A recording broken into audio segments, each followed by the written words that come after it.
Congress MP Undavalli Arun Kumar మరోసారి తెలుగుదేశంపై విరుచుకుపడ్డారు. చంద్రబాబు, ఎన్టీఆర్ దూషించుకున్న వీడియోలను ఆయన మీడియాకు చూపుతున్నారు.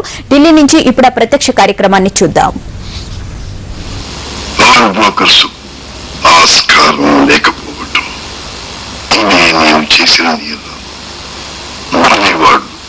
పెద్ద మనుషులు ప్రజాస్వామ్య కాదు రక్షకులు ధనకాంక్షతో పదవీ వ్యామోహంతో పేదలను పట్టిన వీరు సుప్రయోజనాలు తప్ప ప్రజల గురించి ఏనాడు ఆలోచించని ఈ స్వార్థపరులు ప్రజా ప్రయోజనాలను సాధిస్తారా? ప్రజాభిమతాన్ని తల్లకిందులు చేసిన వీళ్ళు ప్రజాస్వామ్యాన్ని పరిరక్షిస్తారా? అంకిత భావంతో ప్రజాసేవ చేస్తారా? విన్నారా, చూశారా? ప్రజాస్వామ్యం అంటే గౌరవం లేకుండా ప్రజలు ఎన్నుకున్న ప్రజా నాయకుల్ని కపట రాజకీయంతో కూల్చేసిన వారు ప్రజా సంక్షేమం గురించి ఆలోచిస్తారా? ప్రజా చైతన్యాన్ని గౌరవిస్తారా?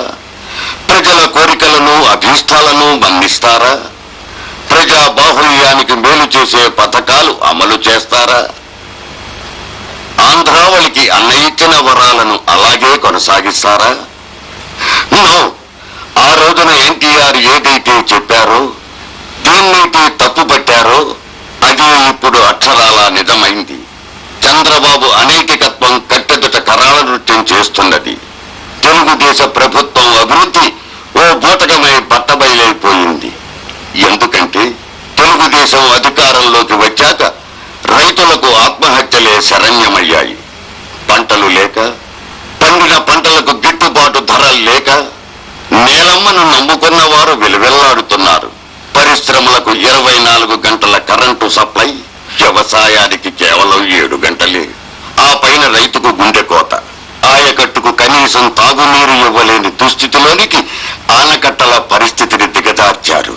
వ్యవసాయానికి కావలసిన ప్రాథమిక సౌకర్యాలు కూడా లేక అన్నం పెట్టే రైతన్న గంజికి కూడా సంక్షోభంలో పడిపోయాడు.